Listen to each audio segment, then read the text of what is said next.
Halo guys, apa kabar? Buat kalian yang hobi rakit PC atau ngikutin perkembangan hardware, pasti tahulah ya aturan mainnya. Selama 30 tahun terakhir, kalau mau main game, pilihannya cuma dua, Intel atau AMD.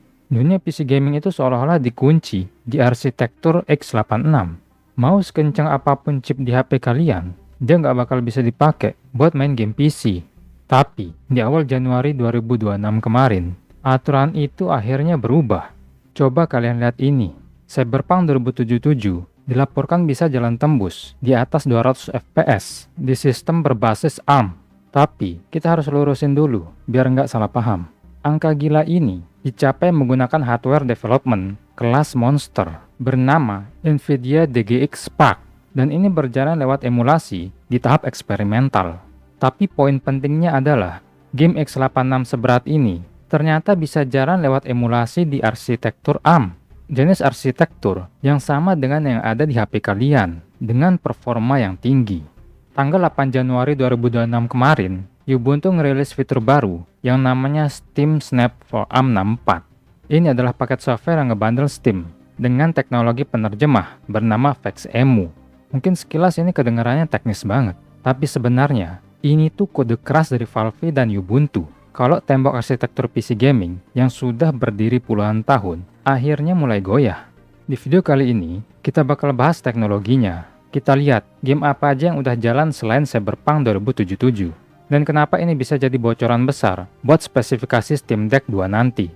Sebelum kita ke pembahasannya, buat kalian yang belum subscribe, subscribe dulu. Dan nyalain notifikasinya, supaya kalian gak ketinggalan video-video dari aku. Oke, kita lanjut. Kita mulai dari dasarnya dulu. Kenapa sih selama ini susah banget main game PC di chip ARM? Game PC itu ngomong pakai bahasa x86, sedangkan chip ARM kayak Snapdragon ngomong pakai bahasa ARM 64. Kalau game PC nyuruh A, chip ARM nggak ngerti, makanya butuh perantara. Biasanya kita pakai yang namanya emulator. Masalahnya, emulator itu terkenal lambat. Solusinya ada di software bernama VexEmu. Kalian yang suka oprek-oprek Linux, mungkin sebenarnya udah pernah pakai ini tanpa sadar lewat aplikasi kayak GameHub. Developernya, Tony Wasurka, bilang kalau Vex ini bukan emulator biasa, tapi binary recompiler. So the problem that we have is that the game expects to run on an x86 CPU, but we have an ARM CPU now. So that doesn't quite work out. What we can do, though, as an emulator is we can translate on the fly the game's binary code from x86 to ARM. And we do that using a tool called a binary recompiler, which, well, as the name suggests, it doesn't compile a high-level language program like C to assembly, but rather takes existing assembly code and recompiles it to a different architecture from x86 to ARM64. Cara kerjanya gini, Vex nggak nerjemahin satu-satu sambil jalan, kayak emulator. Dia ngambil potongan kode x86, dibongkar, terus disusun ulang jadi kode ARM yang rapi. Jadi lebih kayak editor yang nulis ulang naskah biar enak dibaca.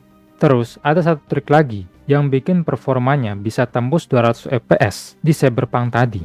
Di presentasinya, Tony jelasin kalau mereka pakai teknik yang mirip kayak ARM 64IC punya Microsoft. And then the other trick that we're using is we're not compiling to normal quote-unquote ARM64 code, but rather to a variant of it called ARM64EC. EC stands for Emulation Compatible. Gampangnya gini, kalau cara lama, si software harus nerjemahin semuanya. Gamenya, driver VGA-nya, sistem operasinya, semuanya harus diterjemahin. Jelas berat banget kan? Dengan teknik baru ini, Vex cuma perlu nerjemahin file gamenya, yaitu exe-nya aja. Kayak driver, library Windows, dan lain-lain, itu semua udah jalan secara natif atau asli di ARM. Makanya performanya bisa ngebut karena beban kerjanya emang dipangkas. We also need to, we can throw away the entire kernel compatibility layer. We only need a basically small shim that almost isn't even worth mentioning anymore. And so with that, the diagram becomes a lot more simple. Terus mungkin ada yang nanya, kalau emang bisa, kenapa nggak dari dulu aja? Masalahnya nggak segampang itu, bro. Nerjemahin instruksi prosesor itu rumit banget. Bahasa x86 itu ribet, ada ribuan variasi instruksi. Tapi yang paling bikin pusing developer sebenarnya cara ngatur memorinya.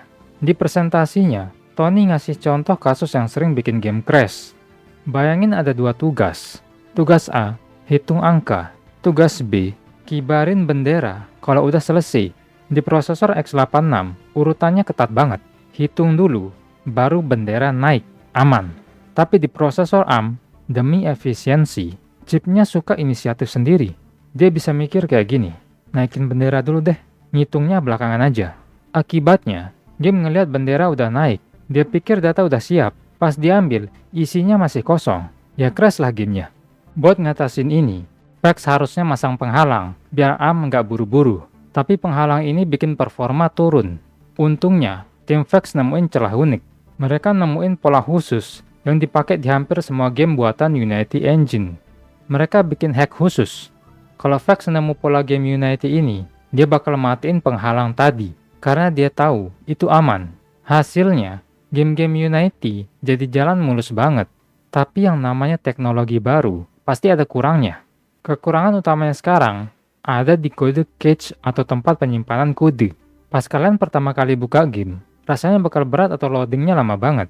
Karena PAX lagi kerja keras nerjemahin kode-kode baru itu, dan nyimpan hasilnya ke harddisk. Tapi kabar baiknya, itu cuma kejadian sekali aja. Pas kalian main kedua kalinya, PAX tinggal baca hasil terjemahan yang udah disimpan tadi. Jadi, main kedua dan seterusnya bakal lancar. During that first run, PAX will keep track of all the blocks that have been executed, all the locations in the code that the game was trying to run. And on the next run of the game, PAX will pull ahead all of the compilation processes that previously were done on the fly, and it will collect one huge binary and save it to disk so that subsequent runs of the game do not need to use the recompiler anymore in a lot of cases. Sekarang kita bahas performa aslinya. Selain Cyberpunk 2077, game apa lagi yang jalan? Pertama, Counter-Strike 2. Diuji main selama lebih dari 2 jam. Hasilnya smooth tanpa masalah performa yang berarti. Kedua, Dota 2 dan Portal 2. Ini game buatan Valve sendiri, jadi wajar kalau jalan smooth banget. Seolah-olah emang dibuat khusus buat mesin ini. Ketiga, Hollow Knight Silksong. Bener banget bro. Nama gamenya muncul di laporan pengujian mereka, dan dibilang very smooth. Tapi ingat, angka 200 FPS di Cyberpunk 2077 tadi, itu nggak murni kekuatan chip.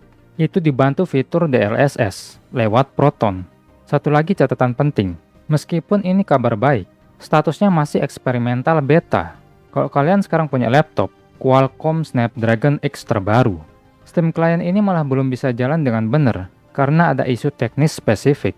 Ubuntu lagi nyari solusinya. Cuma jadi pengingat aja, kalau ini masih di tahap awal banget. Terus apa hubungannya sama Valve? Kenapa Ubuntu repot-repot bikin ini? Jawabannya jelas, Valve yang bayarin. Meski Ubuntu bilang ini bukan kemitraan resmi langsung, tapi jelas mereka pakai teknologi Valve. Banyak yang nggak sadar kalau Valve udah diem-diem mendanai proyek PAX ini selama bertahun-tahun. Di presentasinya Tony Wasurka bahkan ngomong terus terang.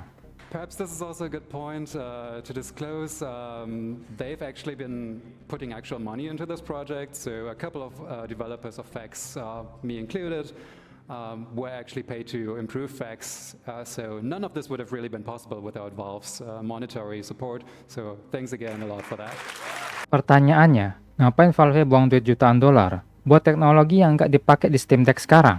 Ada 2 alasan. Alasan pertama, Steam Frame.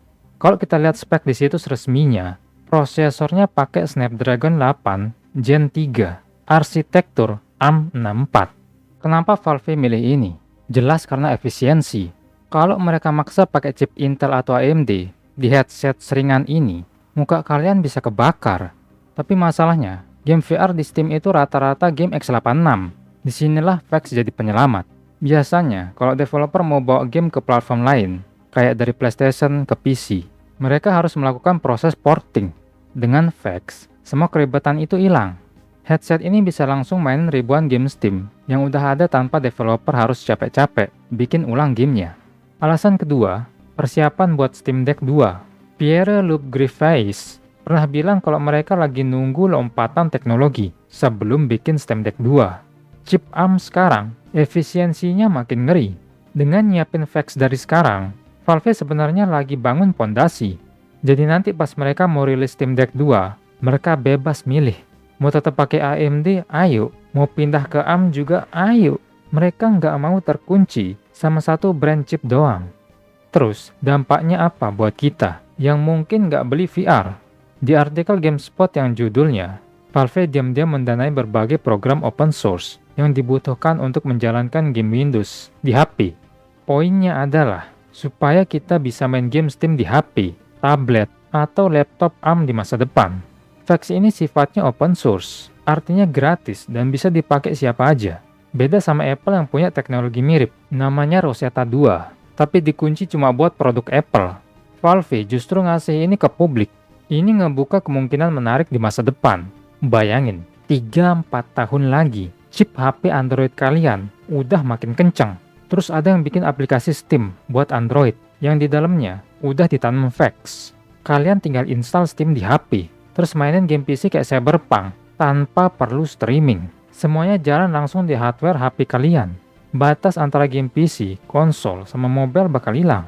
Ujung-ujungnya, nggak penting lagi kalian main di hardware apa. Yang penting cuma satu, kalian beli gamenya di mana?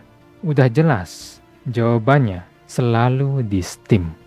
Jadi kesimpulannya gimana? Rilisnya Steam Snap dan performa Vax Emu ini adalah sinyal kalau dominasi x86 yang selama 30 tahun ngunci kita di Intel dan AMD akhirnya mulai goyah. Valve lagi main strategi panjang bro. Mereka keluar duit banyak buat nyiapin ekosistem di masa depan, dimana kita bisa main game Steam di VR, di handheld, atau di HP. Nggak peduli hardware-nya apa, semuanya dilakuin demi satu tujuan, supaya library Steam kita bisa diakses di mana aja dan kapan aja. Oke, mungkin segitu aja dari aku. Gimana menurut kalian guys? Kalian lebih milih pakai chip ARM yang efisien atau tetap setia sama hardware PC biasa? Tulis pendapat kalian di bawah. Kalau kalian suka video kayak gini, jangan lupa like dan subscribe, dan cek videoku yang lain. Semoga kalian menikmati videonya and see you guys next time. Peace!